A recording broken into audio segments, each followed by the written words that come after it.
Depuis 3-4 ans, j'ai signalé que je n'étais pas en accord avec les politiques publiques que le président Kabila et son gouvernement étaient en train de mettre en place. C'est-à-dire qu'une politique d'autarcie qui a voulu que le pays soit fermé, replié sur le même vis-à-vis de la communauté financière internationale dont nous dépendons beaucoup. Notre cuivre, notre cobalt, nous ne les consommons pas à l'intérieur du pays, donc il faut le vendre à l'extérieur.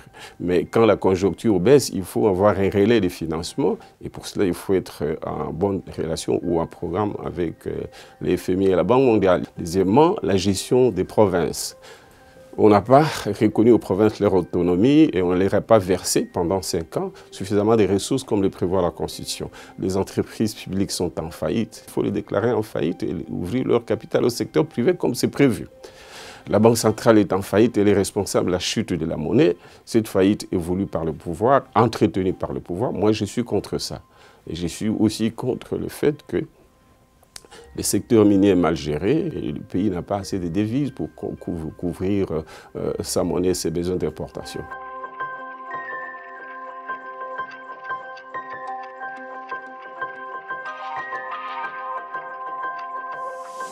La candidature unique de l'opposition, nous y travaillons. Mais ça présuppose que nous ayons fait la synthèse de nos projets politiques parce que nous sommes une dizaine de candidats qui devront se mettre ensemble pour battre campagne pour un candidat. Mais pour battre campagne, il faut avoir un programme, mais un seul programme. Il faut avoir un message, un seul message. Nous y travaillons.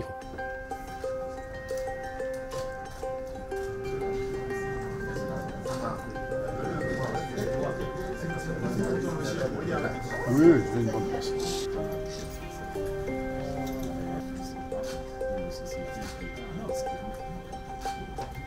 Je n'exprime pas le vœu de voir ces élections reportées, ni boycottées par le peuple, ou boycottées par l'opposition, entre guillemets.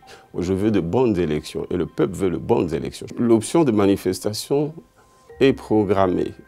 Manifestation pacifique et démocratique. Il faut que le peuple se prenne en charge. C'est notre option. Si M. Kabila ne se ravise pas et ne renonce pas à la machine à voter, mais aussi à ses fichiers corrompus.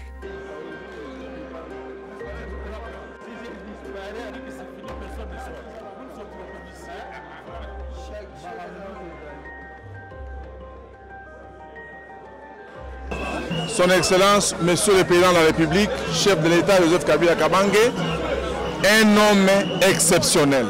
M. Kabila a fait un putsch à l'État congolais. C'est un putsch dans un putsch. À savoir que lui-même, en plein conseil des ministres qu'il présidait, il a adhéré à un parti politique, le FCC. Son gouvernement a adhéré à un parti qu'ils ont créé en plein conseil des ministres. Tous les membres du gouvernement ont signé leur adhésion de manière obligatoire, leur adhésion à ce parti politique. C'est tout à fait normal. Donc en fait, notre État est sous possession d'un parti politique. C'est une situation anormale. Et nous demanderons le soutien aussi bien du peuple que de la communauté internationale, mais surtout des pays de la région, pour faire le constat malheureux de cette situation qui veut que le pays est pris en possession par un parti politique. Et le président de la République n'est plus président de la République, il est chef des gangs, il est chef d'un parti politique. Et il gère le parti politique, plutôt il gère l'État à travers un parti politique qui prend possession de l'État. C'est inacceptable.